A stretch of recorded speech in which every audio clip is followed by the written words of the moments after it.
The Google Pixel 7 Pro is our current favorite Android smartphone because it just seems to do everything you need while remaining cheaper than many other Pro phones out on the market. That remains true, but the newest competitor from the other side of the software wars recently announced its latest Pro phone. That's right, the iPhone 15 Pro is finally here, and with some very notable changes, you may be wondering how it stacks up against the best Android has to offer. Like always, comparing Apple's iPhone and iOS to the likes of Google's Pixel and Android is a lot like comparing apples to oranges, pun intended. But here we will highlight all the crucial details and, as much as we can, measure the devices spec for spec, so you can know what phone is right for you. Unsurprisingly, the overall design of the iPhone 15 Pro doesn't look much different from its predecessor, but has a few notable changes that are new to the iPhone product line. For starters, the new titanium frame on the outside makes the 15 Pro lighter than the previous iteration while maintaining its durability. It's still glass on both the front, ceramic shield, and back, meaning it's still prone to breaking if you're not careful. The Pixel 7 Pro is also glass on both sides of the phone, held together with an aluminum frame, which is a fair bit less durable than titanium. Still, both phones comes with an IP68 rating for water and dust incursion, meaning an accidental drop into the bathtub should ruin either device. While the Pixel 7 Pro is rocking the familiar volume control and power buttons on its side, this year, Apple got rid of the mute button and replaced it with a new action button. The button's base functionality will still mute alerts. It can also be customized to do other core functions or even more complicated procedures by setting it to run your favorite shortcuts. Pretty cool. Talk about display, the Pixel 7 Pro and the iPhone 15 Pro feature some pretty great OLED panels that offer fantastic color accuracy and contrast. The Google device is noticeably larger thanks to its 6.7-inch display with a max refresh rate 120 Hz. The 15 Pro rings in a bit smaller, just 6.1 inches, but still has an always-on display with an adaptive refresh rate of up to 120 Hz. So both devices are great for always looking sharp whether you're gaming or just scrolling through your favorite social media feeds. Now here's where it starts to get really tricky to compare the two phones since the iOS versus Android debate has become fully prevalent. They are two very different systems and offer their own unique twist on how to use a smartphone in 2023. The 15 Pro will be running the latest version of iOS, iOS 17, upon its launch. Meanwhile, the Android 14 for the Pixel 7 Pro appears to be a bit delayed. Of course, the Android 14 beta has been available for Pixel 7 Pro owners who are brave enough to put the beta software on their phones. Just like iOS 17, the beta has been running since mid-June. A lot of what both the software experience offers comes down to preference. It's no secret that Apple tends to treat iOS as a walled garden, an apple orchard, if you will, that tends to favor first-party apps and services more than third-party solutions.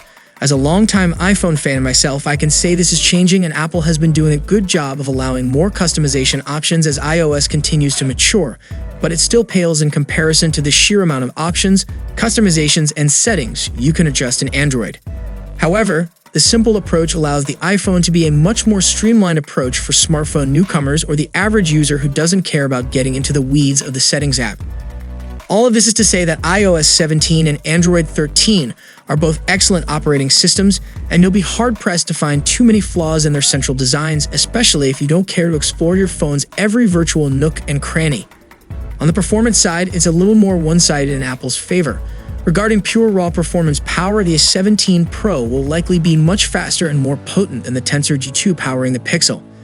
While we will have to wait for the phone to be officially released to know for sure, you can look at performance scores from Geekbench for the A16 Bionic, Apple's chip in the iPhone 14 Pro, and see that it performed much better across the board than the Tensor G2. Plus, the new A17 Pro has significantly upgraded the GPU to have 6 cores this year, and even can perform hardware-accelerated ray tracing, which for games is a huge deal. In fact, Apple announced that Resident Evil Village will come to the iPhone natively later this year, which is downright impressive. While Google's Tensor G2 can't boast stats like that, in practice, the chip isn't slow by any means. It feels snappy and responsive regardless of what you're doing, and is also the brains behind some of Google's best AI-powered features, like call screening. Now here things get interesting. Both Apple and Google have prided themselves on having absolutely stellar camera systems on the Pro models of their hardware each year. The Pixel 7 Pro is hands down our favorite camera phone on the Android side of things. Meanwhile, the iPhone 14 Pro had a very impressive system last year, and the 15 Pro improved on it. First, let's start with the specs. The Pixel 7 Pro has 3 cameras on its rear, a 50 megapixels primary sensor, A 12 megapixels ultra-wide and a 48 megapixels 5x telephoto sensor give you a wide variety of options and focal lengths to get the best shots. Of course, though the primary sensor is 50 megapixels, it bins down images to only 12.5 megapixels for a super sharp-looking image. On the other hand, the 15 Pro's rear camera system comprises a 48 megapixels primary, a 12 megapixels ultra-wide, 12 megapixels 3x telephoto sensor. It also bins down photos by default to 24 megapixel shots from the main sensor, but unlike the Pixel 7 Pro, the 15 Pro allows you to shoot the full 48 megapixels if you want. Both camera systems are top-notch in the smartphone space, and both cameras also do a fair amount of computational photography on portraits, night photography, and a truly impressive HDR. While I don't think you can go wrong with either option, the Pixel 7 Pro's 5x optical zoom is much more handy than the 3x optical zoom. If you want 5x zoom on your iPhone, you'll have to dish out the 15 Pro Max, which does come with a 5x telephoto lens. The iPhone has long been a fantastic video camera, and the 15 Pro continues to find new ways to impress when it comes to video recording. This year, it's introducing spatial video, which uses primary and ultra-wide lenses to record a 3D-esque video that can be viewed on Apple's upcoming Air headset Vision Pro. Obviously, this is an incredibly niche feature that 99% of people won't care about. Still, it proves Apple isn't slowing down when it comes to pushing the boundaries of video recording on the iPhone. Now, USB-C is finally on the iPhone, which means for the first time you won't need a separate cable to charge your 15 Pro and other devices.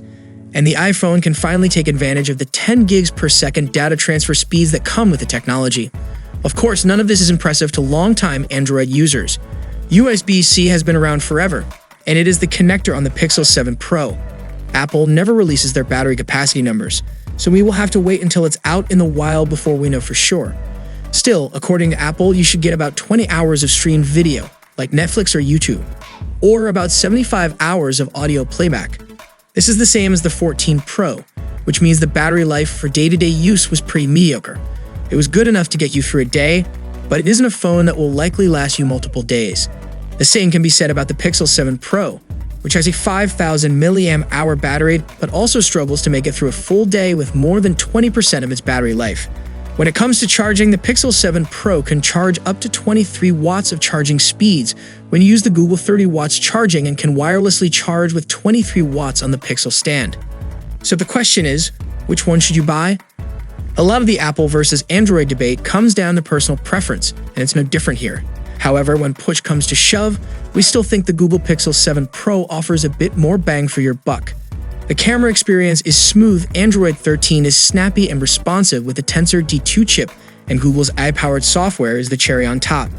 Plus, while iOS has been making a valiant effort to be less closed off in recent years, it's still nowhere near as customizable as Android, so you'll end up with a more tailored experience as you spend more time with it in your hands. There's no question the iPhone 15 Pro is the best iteration of the iPhone. As Apple keeps pushing its camera hardware, especially the video recording capabilities, to the limit, it's creating quite a niche for itself, and it could become the undisputed king of it if left unchecked. Of course, it has all the Apple drawbacks you'd expect, like not being as customizable, but Apple also has some of the best hardware longevity in terms of new update support on the smartphone market these days. So, what are your thoughts on both the devices? Which one do you prefer for your daily driver? Share your valuable thoughts below in the comment section, and for more Apple updates, you can check out our channel. See you in the next one. Peace out.